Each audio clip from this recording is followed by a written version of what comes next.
Aloha! Welcome back to the Ghostlore of Hawaii Paranormal Paradise podcast. I see you brought your Ghostlore of Hawaii blanket. For those who don't know, the merch store is set up.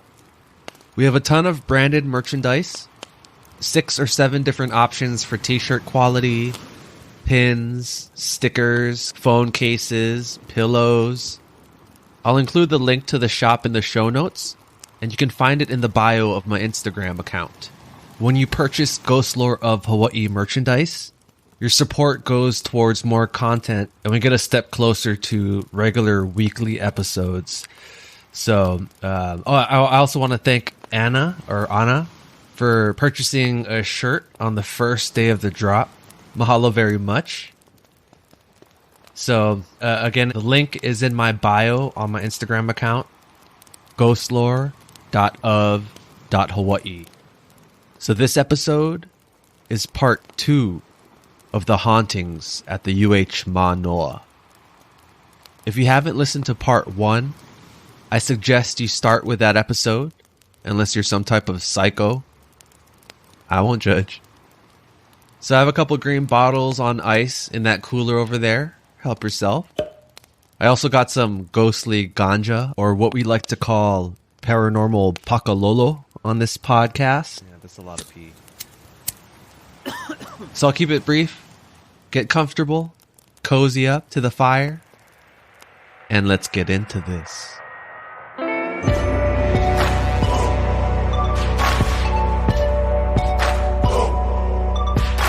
In the last episode, we left off with Emma midway through her freshman year at the University of Hawaii Mānoa. She had made a bunch of friends and had started dating Scott, a star on the men's volleyball team. Things seemed to be going well until they weren't.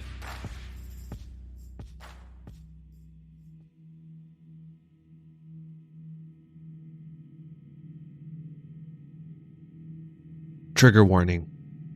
This episode involves depression, suicide, and a description of a body postmortem. Although these topics are brief, it may be disturbing to some listeners.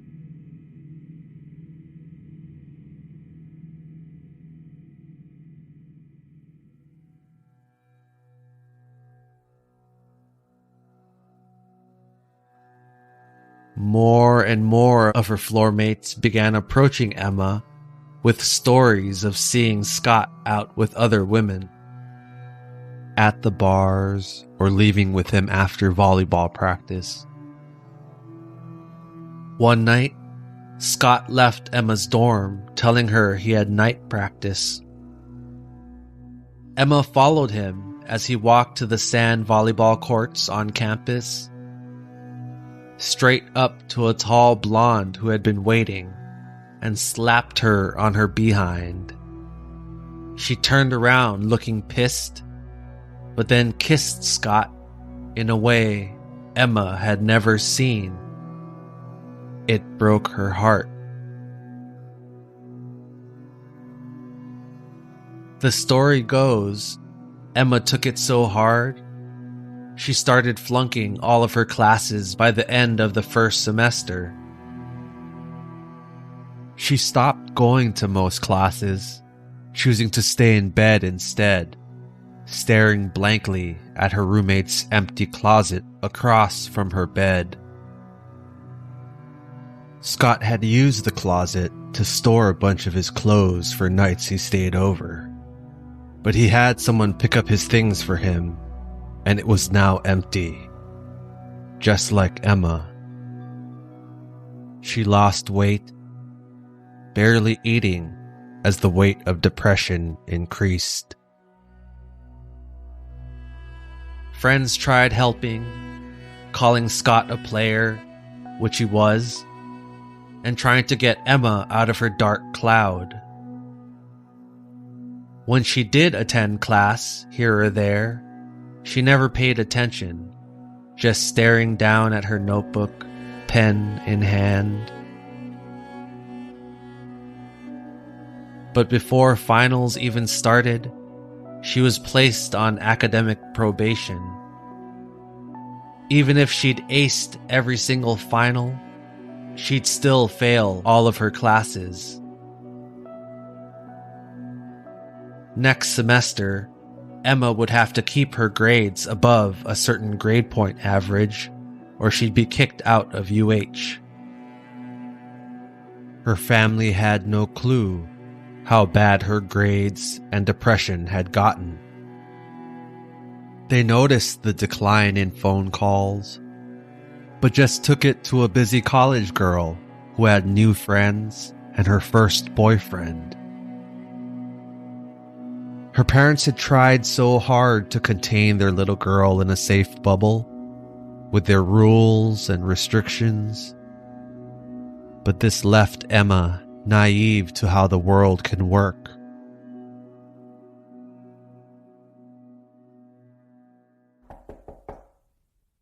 Hey Emma, it's Katie.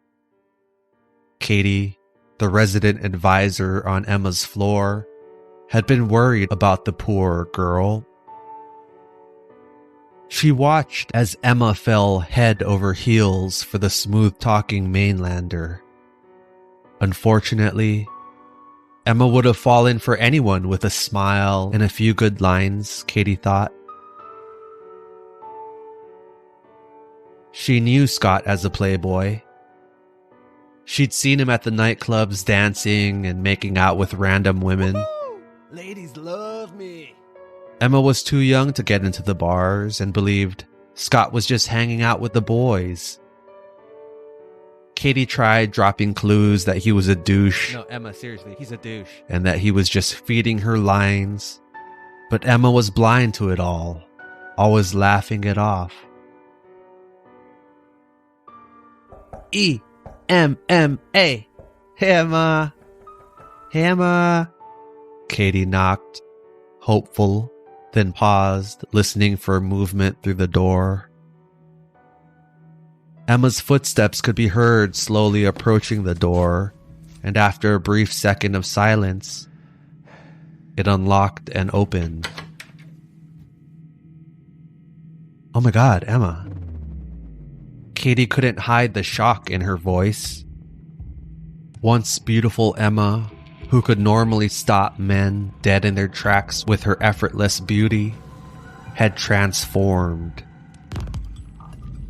Her once dark, tan skin was now pale from weeks locked up.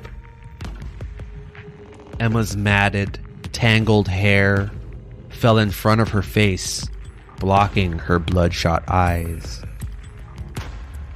What was once a full, healthy woman was now a frail, emaciated shell. Hey girl, just wanted to check in before taking off for the break.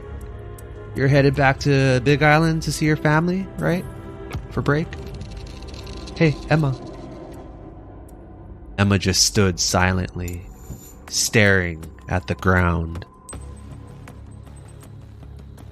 Emma, you're really starting to worry me. Your counselor told me about your academic probation, but said that he couldn't get in touch with you to discuss a plan of attack for next semester.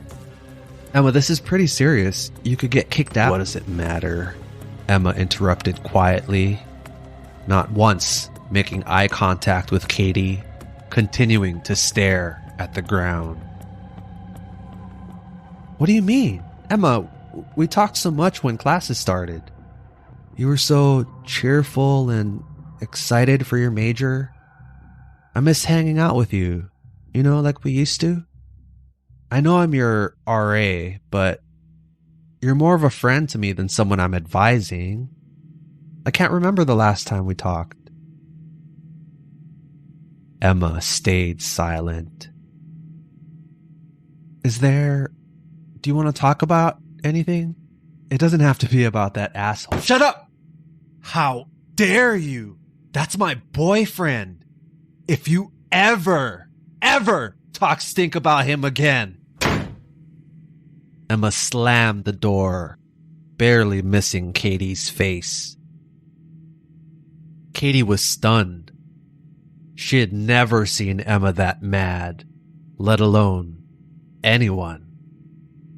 She wanted to apologize about bringing Scott up, but honestly was shook.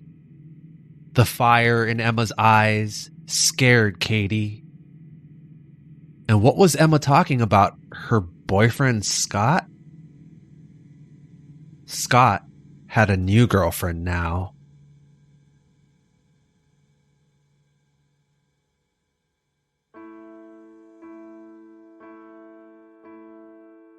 Scott did have a new girlfriend now. Tracy with an I. The tall blonde who Emma had seen kiss Scott at the volleyball courts. Emma confronted Scott then and there about what she'd witnessed.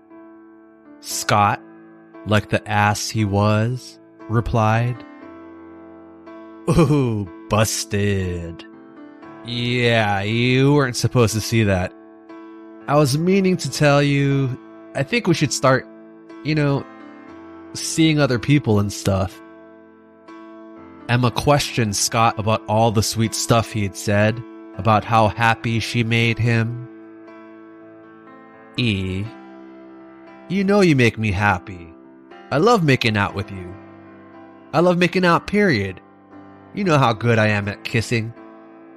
But I think I need a little more right now. Like someone that puts out, But thanks for letting me crash at your place. You got all the snacks. And I didn't have to waste gas driving back to my place. Well, see you around." Hey, Tracy, wait up. Hey, you want to get some pokey nachos? Scott jogged towards Tracy, who had been pretending to read a bulletin board off to the side, but was obviously listening and snickering the entire time. Awkward.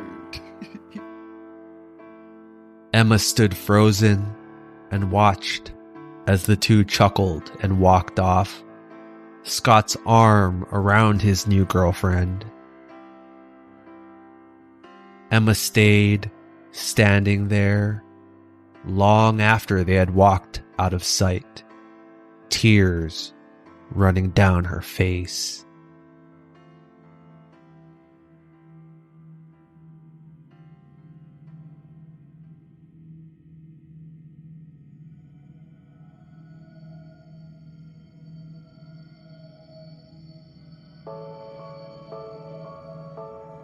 Emma woke up and opened her eyes. A gentle breeze pushed at her curtain, the mid-morning sun brightening her dorm room. "Hey, good morning, sweetie. I didn't want to wake you," Scott whispered. Emma stretched a deep, long stretch and turned to Scott, who had been sitting at the chair by her desk. He was wearing a crisp polo, dress shorts, and casual shoes, not the usual athletic gear and slippers he lived in. "I thought we'd grab some brunch at that diner we went to for our first date, and then take a drive around the island. Maybe check out the North Shore? The winter swell should be hitting. Should be fun." Emma called Scott out on his hatred for driving. He'd even avoided the 2-mile drive to his apartment any chance he could. "I know how much you've been wanting to hit up the North Shore. It reminds you of the area you grew up, right?" Emma blushed at Scott's recollection of that conversation they had on their first date. How could she forget? It was her first date with the boy.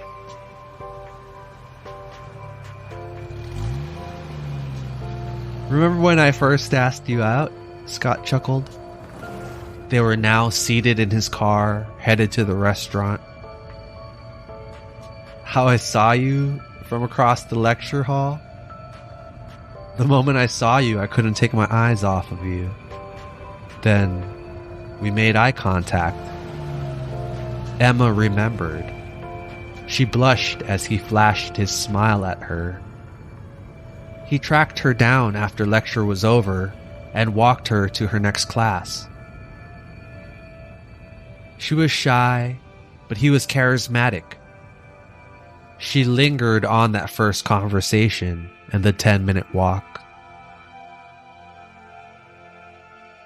Before she knew it, they were seated at the busy diner. The chaos of the restaurant was muted by the way he stared into her eyes, just as he did that first date. When he leaned in for a kiss that night, it had been so unexpected, she wasn't ready for it.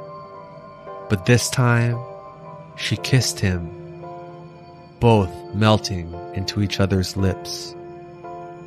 The happiness, so real.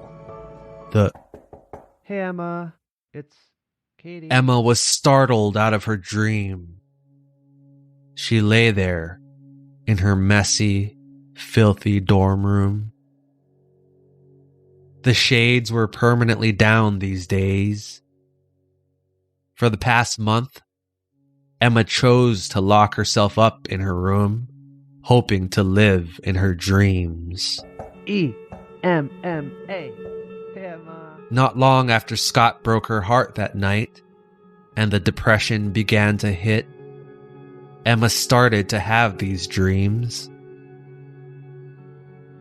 Like Toshi's dreams, these were vivid. So vivid, Emma could feel, smell, taste everything. Every dream was of Scott and his undying love for her. However, each time she was ripped from her dreams, she felt a piece of herself die. At first, she knew these dreams were unhealthy, but it was the only thing that made her feel anything but sadness. She ignored the "we miss you" messages slipped under her door from friends she made earlier in the semester, choosing to sleep more and more of the days away.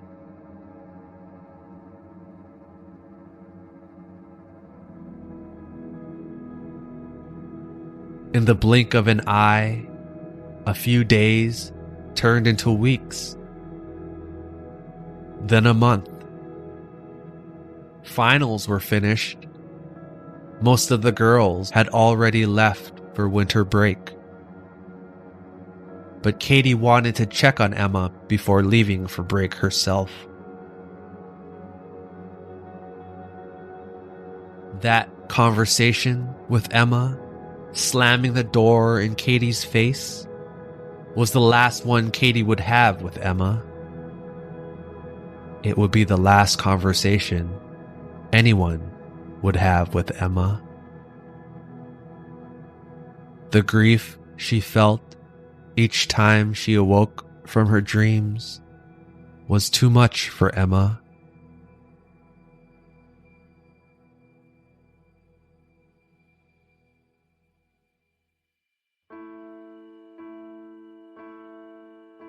When Katie left the Mokihana dorms for winter break that December afternoon, Emma decided the pain was too much and hanged herself in the empty closet she used to stare blankly at across from her bed.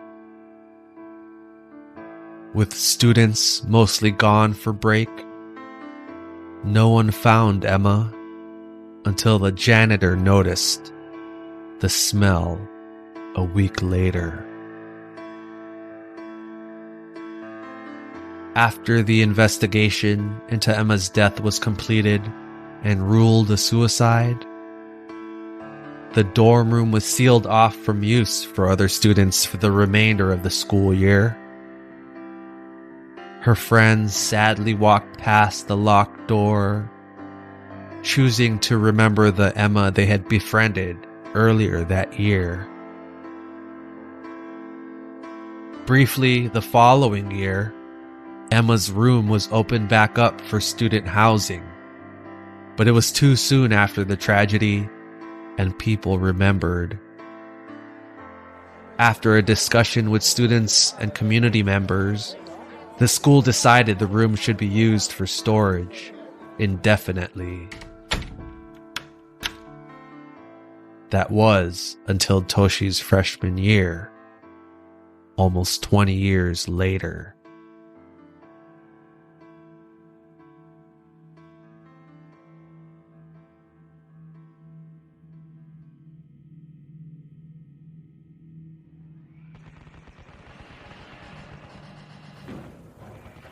Oh, fuck.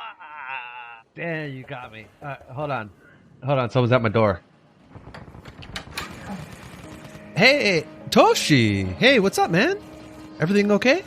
Jerry asked, genuinely confused at the frail Japanese boy standing at his door. Hi, Jetty, Toshi sheepishly greeted. It had only been a day since their conversation and dinner, and Jerry honestly didn't think he got through to Toshi. Toshi explained everything was fine and not to worry. He wanted to ask Jerry if the offer to spend the night was still on the table, except it was phrased, "Was the table still up for the offering?" Of course, Toshi. There's 2 beds in here. I just have to clean up a bit, but yeah, come in. Hey, guys, I gotta go. No, F you. No. Alright, shoot. Toshi shuffled into Jerry's room. They played video games. Toshi, enjoying games like The Sims, where he could make up imaginary worlds.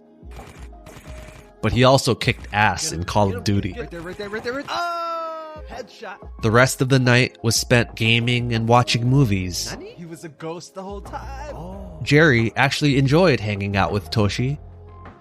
After Toshi warmed up a bit, he was actually pretty funny. Yeah, he liked weird stuff, and he looked all bus. The dark inner circles under his eyes, and thin as a bone. But he was alright, thought Jerry. Plus, Toshi had the decency to shower before coming over. The first shower in over a week. When they ended up passing out around 3 a.m. that morning, Toshi fell into a deep, deep sleep. A sleep with dreams of his parents and home back in Kyoto. When Toshi woke up later that morning, he felt refreshed, like he hadn't in he couldn't remember how long. He got out of bed, a spring in his step, and headed to the bathroom to do his regular morning routine. Bathroom, wash face, brush teeth. A routine that had become anything but regular. He checked his body out for any new scratches and saw none. He also had color to his complexion he hadn't seen in ages. He was still pale, but the gray, clammy skin was now rosy and smooth. It was a Monday, still only the 4th day of classes in his first semester, but missing the first several days your first year in college was not a good look.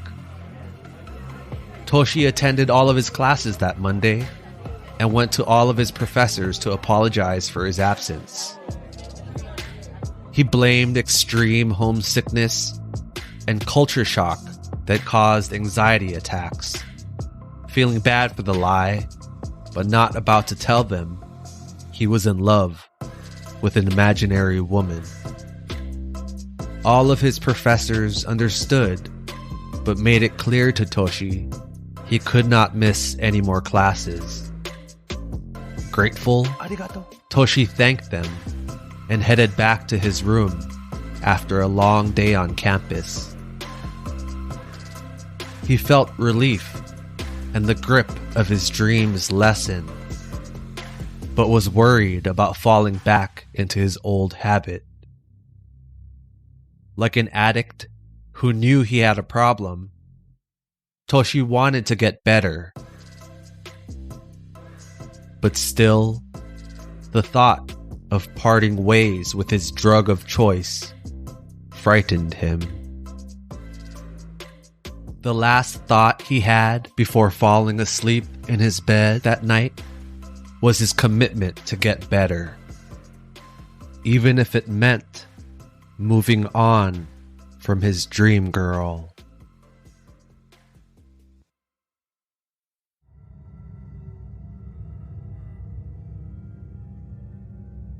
That night, back in his own dorm room, Toshi's dreams were different. Horribly different. He saw he was in his room, alone. The sun peeked through the drawn curtains, barely illuminating the dorm room. Although the room felt familiar, Toshi didn't recognize the decor or personal items. The empty closet across from his bed, the one that would have belonged to his roommate, was still empty. The door to the closet wide open. The dark room was still. The air stale. He walked to his door, opened it, and stuck his head out into the hall. It was dead quiet. No sounds of rowdy floor mates or people headed to class outside. He gently closed the door and was hit with that smell again. He instantly recognized the scent that filled his dreams and from the first day moving in. Only this time, for some reason, Toshi knew what that smell was. The smell of death. He ran to the window and opened it, sticking his head out, gasping for fresh air. Still confused, he headed to his bed and sat down, trying to make sense of this different dream world. Where was his dream girl? Then, Toshi realized the once wide open closet door was now closed. It had closed when he rushed to open the window. Weird, Toshi thought in his dream. Then, movement from the closet. Toshi slowly took a few steps towards the closet. Again, the flutter of movement. Toshi whipped the door open, hoping to catch whatever was making the noise. He stumbled back, practically falling onto his bed. A woman. No, a woman's body. The badly decaying body was hanging by a belt that was secured to the bar used to hang clothes. The body hanged, motionless. The woman's head was facing down, her dark hair concealing her face. Her arms hung still at her sides. Scuff marks on the floor below the woman's lifeless body from her struggle were visible. The height of the bar used to tie the belt was just tall enough where the woman's toes barely brushed the ground. Toshi had never seen a dead body before. The shock froze him in his seat. Scratches in the interior of the closet from her struggle were also visible. Then, Toshi saw something. Some kind of symbol. Toshi squinted his eyes, trying to make out the carving. Holding his nose, he leaned in closer to the body. His face less than a foot away from the woman's drooping head. Toshi saw the symbol was a heart, about an inch big, carved deep into the ceiling of the closet. The scratches within the closet from the woman's cracked fingernails during her struggle distracted from the carved symbol, but yet it was still visible. Toshi moved closer, still morbidly curious of the victim.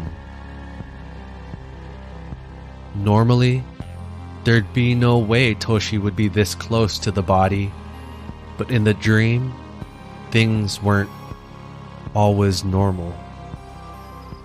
Toshi's hands were sweaty as he moved closer, about to brush the hair from the woman's obstructed face. Her face was not visible from the hair and the downward angle it was rested. Toshi paused for a second, feeling his heartbeat pulsing in his temples and chest. For some reason, the heart caught Toshi's eye again, and for just a second, he glanced up at it.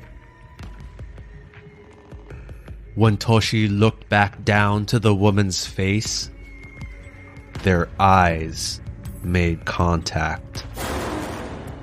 Her eyes were now open, staring straight into Toshi's eyes. A scowl, no, snarl, now on the woman's decomposing face. Toshi didn't recognize the woman. He was certain this was not his dream girl. Before Toshi could react, the woman lunged at him, arms outreached in front of her, mouth agape as if she would devour him whole. The belt snapped as the woman shot forward, just as Toshi was falling backwards onto his bed. The woman's moist, putrid hands wrapped around Toshi's neck, squeezing so hard he thought the pressure would pop the top of his head open. Her sharp nails, chipped from clawing at the interior of the closet, sinking into his skin as she squeezed.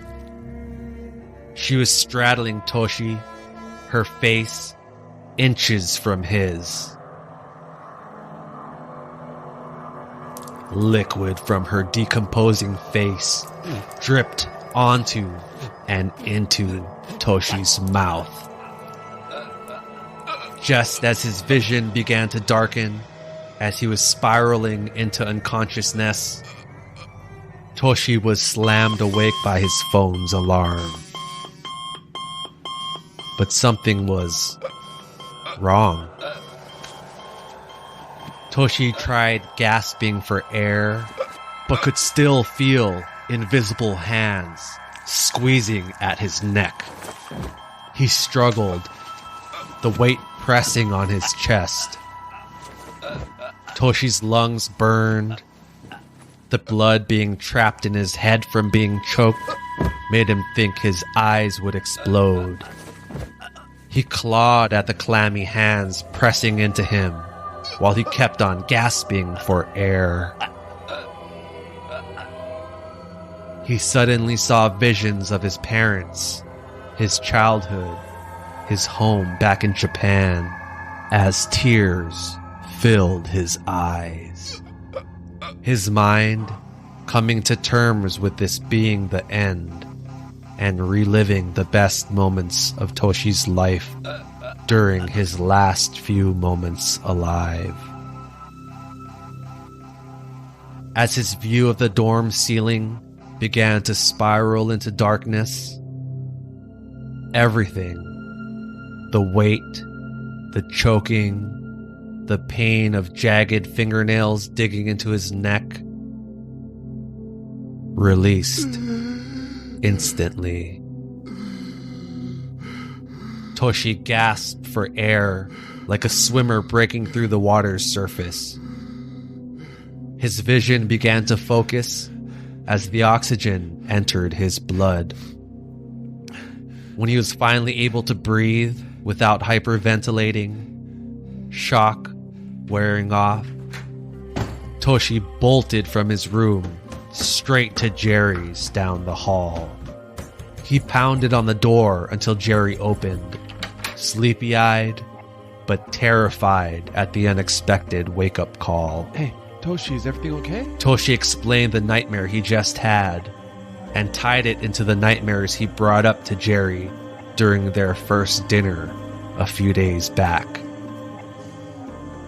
In his broken English, he told Jerry about the weight on his chest, like a 300-pound person was sitting on him as they squeezed his neck.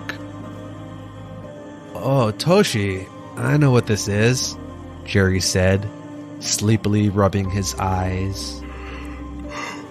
"In Hawaii, we call these, pressing or choking ghosts. It happens all over. I even heard about it happening over in the Hawaii dorms, over by Lincoln Hall. Anyway, it's super common, but, still scary. Some folks say it's sleep paralysis, but cannot be. You're supposed to be paralyzed, but you could move, right?" Toshi nodded. He wasn't paralyzed during the attack. He kicked and fought as he tried to remove the invisible hands that were around his neck. "Oh, Kanashibari!" Toshi shouted unexpectedly. "Bless you," Jerry said. No, Kanashibari," Toshi repeated slower. He explained to Jerry he knew what this was. He remembered the supernatural tales his Oba-san, or grandma, told him about the nights this would happen to her when she lived out in the country of Japan. The Japanese had stories of being choked by a spirit while an immense weight pressed on the victim's chest.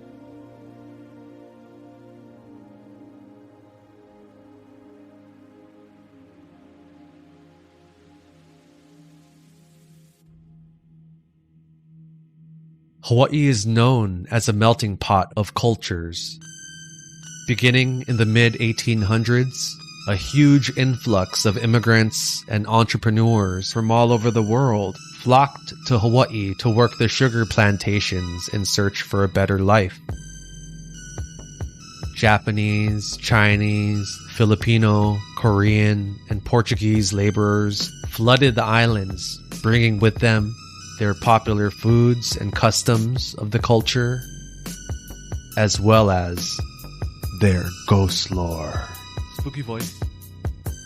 The Japanese had the Kanashibari and Obake Neko, or ghost cat, that slowly sucks the life and soul out of its victim.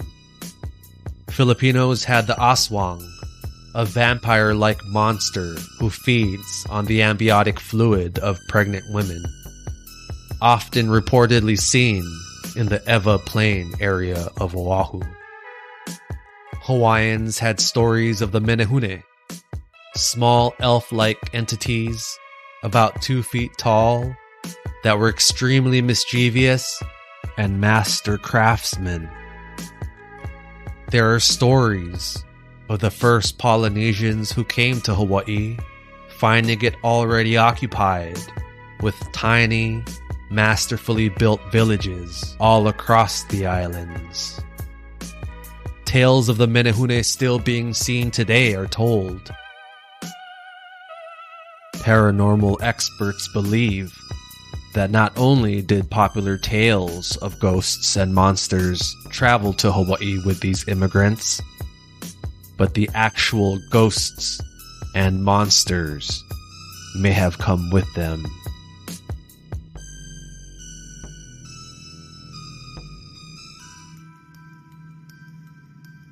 Whatever was left of Toshi's desire to live in his dreams were gone. The experience he had that night scared him straight. But why was that dream so different? Why was he attacked? And where was his dream girl? The woman he saw in the closet was not the girl in his dreams. That was someone else.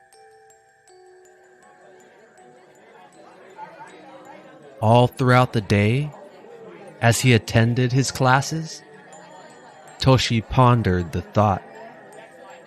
As the last class ended for the day, Toshi had come to the conclusion that the dream girl he loved was the ghost of the woman he found hanged in the closet.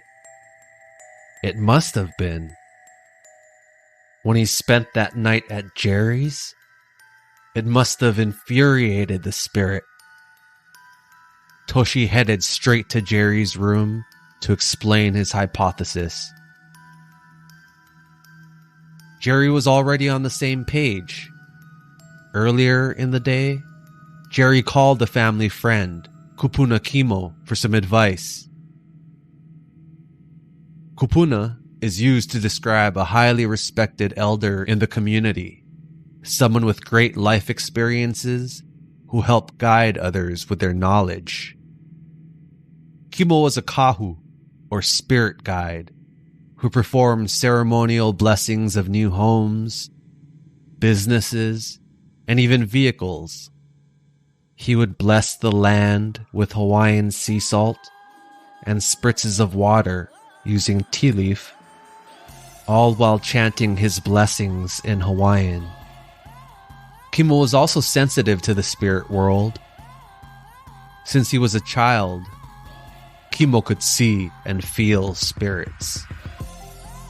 He told Jerry he felt it was necessary to bless the room and help the lost soul find its way. Jerry told Toshi that if he was okay with it, Kimo could stop by sometime this week. Toshi agreed, and they made time for Kimo to stop by on Thursday, which was in 2 days. Until then, Jerry told Toshi he could crash in his room. During those 2 days, Toshi didn't dream once of the woman. His appearance continued to improve, as did his circle of friends. Toshi had a class with Kobayashi-san, the freshman on his floor that lived 20 minutes away from Toshi's hometown, and the two bonded over home. Kobayashi's new girlfriend Megan, a freshman from Oregon who loved anime and all things Japan, was taking a Japanese language class and loved to practice her new words and phrases with Toshi. The three of them hung out at Megan's dorm room in a different complex most days. For some reason, she didn't like the Hale Aloha building, Kobayashi-san told Toshi when they walked to class one day. He told Toshi that Megan could sense ghosts and didn't like the feeling she got in our building. Toshi's hair stood on the back of his neck and arms. He confessed to Kobayashi about the dreams and the Kanashi body, asking if he thought that's what Megan was sensing. Kobayashi wasn't sure, but was now very interested to find out.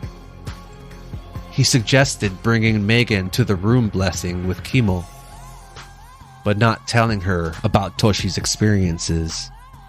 It would be a cool way to see how closely their visions lined up, Kobayashi exclaimed in Japanese.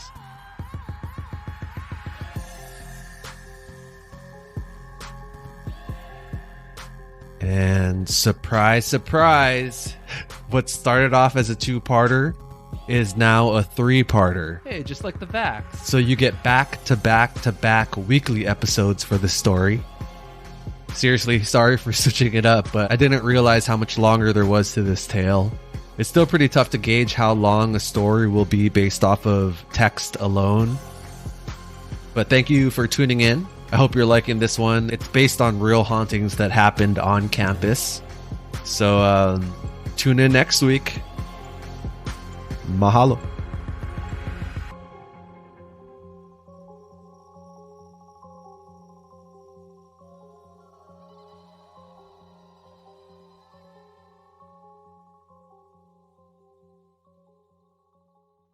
While an immense